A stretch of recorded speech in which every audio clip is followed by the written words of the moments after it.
À l'occasion d'une exposition consacrée à Bourvil, son fils révèle le montant de l'héritage que l'acteur et chanteur a laissé à sa famille.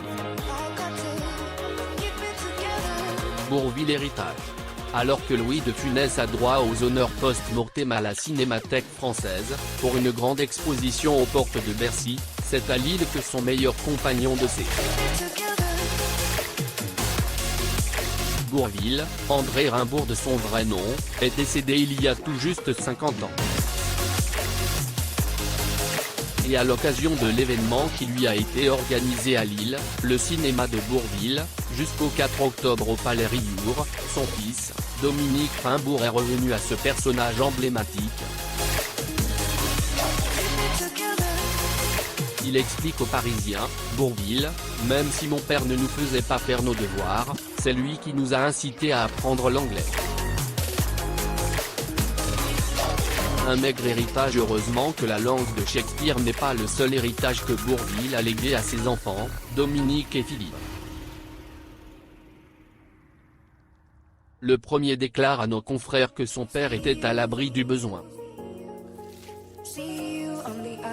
Cependant, comme il n'a pas négocié les droits d'entrée dans les théâtres, ses enfants ne reçoivent qu'entre 4 000 et 8 000 € par an de son œuvre. Nous sommes loin des 5 millions d'euros de droits SACEM et des droits SACD de Johnny Hallyday. Et pour cause, explique Dominique Rimbaud, il n'a produit qu'un seul film et ce fut un véritable échec. C'est pourquoi il a renoncé à en produire d'autres.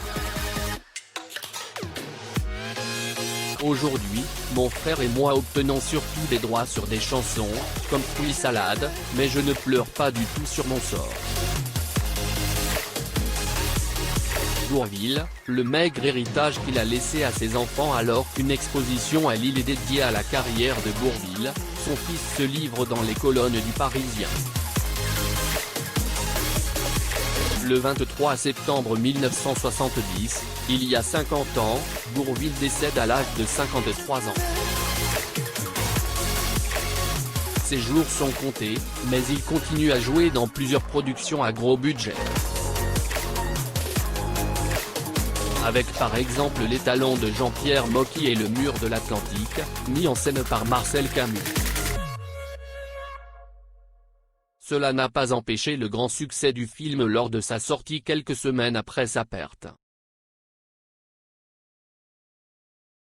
Il dévoile ainsi combien lui et son frère gagnent chaque année en droits d'auteur grâce à la carrière de leur père. L'acolyte de Louis de Funès l'avait caché à ses collaborateurs et à son public, mais il souffrait depuis plusieurs années d'un cancer du sang, connu sous le nom de maladie de Calais. Lors du tournage de ce dernier, qui fut son tout dernier, sa voix fut tellement abîmée par la chimiothérapie qu'elle dut être doublée.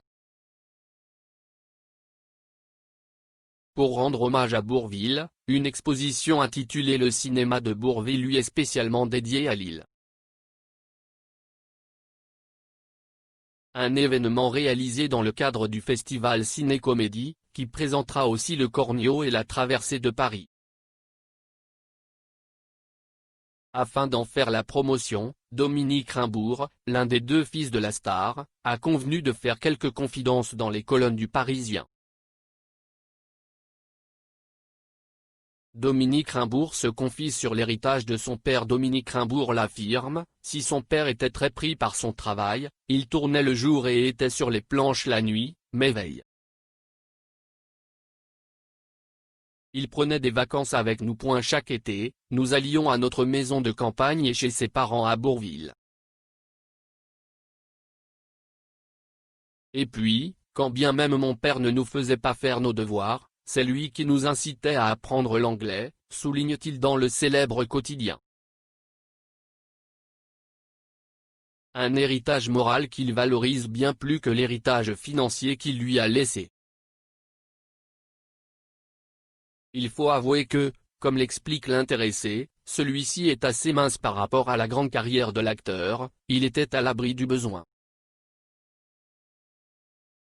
Mais à cette époque, il ne négociait les droits d'entrée au théâtre. Et surtout, il n'a réalisé qu'un seul film et ce fut un fiasco.